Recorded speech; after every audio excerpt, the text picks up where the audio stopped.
Эта история произошла с женщиной по имени Мария.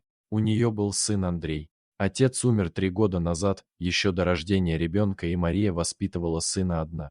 Они жили в небольшой деревне рядом с лесом. Жизнь в деревне была спокойной и размеренной. Мария и Андрей проводили много времени на свежем воздухе, гуляя по лесу и наслаждаясь красотой природы. Они знали каждое дерево, каждую поляну, каждый ручей.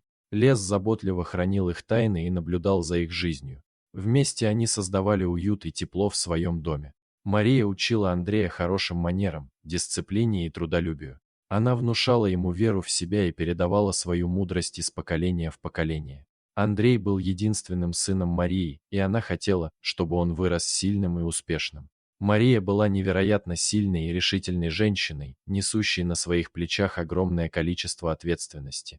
Она с любовью и заботой воспитывала своего сына, стремясь создать для него идеальное и безопасное окружение, в котором он мог бы радостно и счастливо жить. Однако, несмотря на свою самостоятельность и независимость, каждое сердце матери всегда трепетало и беспокоилось за благополучие ее малыша, особенно в те моменты, когда он играл на улице в одиночестве. Однажды в один солнечный день, когда солнце ярко сияло на ясном небе, Андрей играл во дворе. Он бегал по зеленой траве, смеялся и с радостью наслаждался своей полной свободой детства. Мария, его заботливая мать, занималась домашними делами, но не отрывала глаз от своего маленького сына, который испытывал такое прекрасное чувство беззаботности и радости.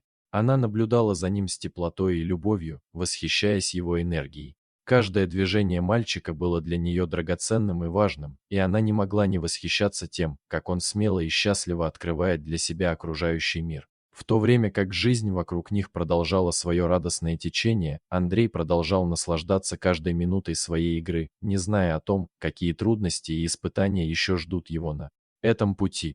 Вдруг, внезапно, женщина услышала крики. Она все бросила и выбежала на улицу в испуге.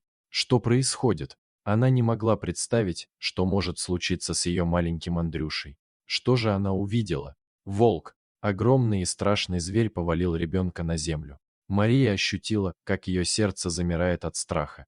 Волк грозно рычал и приближался к Андрею, готовясь нанести ему вред. Но Мария не сдалась. Она не могла позволить этому зверю причинить вред ее сыну. С невероятной силой воли и маминой любовью она начала громко кричать. Ее голос разнесся по всей деревне, проник в души людей и донесся до леса. Волк, услышав крики Марии, испугался и понял, что ему лучше убежать. Он не рискнул сразиться с решительной и отважной женщиной, которая готова защитить своего сына любой ценой.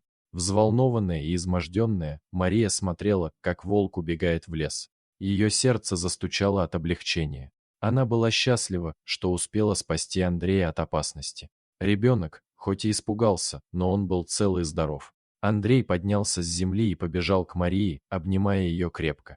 Мама обняла сына и поняла, что счастье и безопасность ее мальчика – это самое главное в ее жизни. С тех пор Мария всегда оставалась бдительной и заботливой мамой. Она старалась не отпускать сына на улицу без надзора и учила его, как быть осторожным и смелым одновременно. Волк же больше не появлялся в их деревне.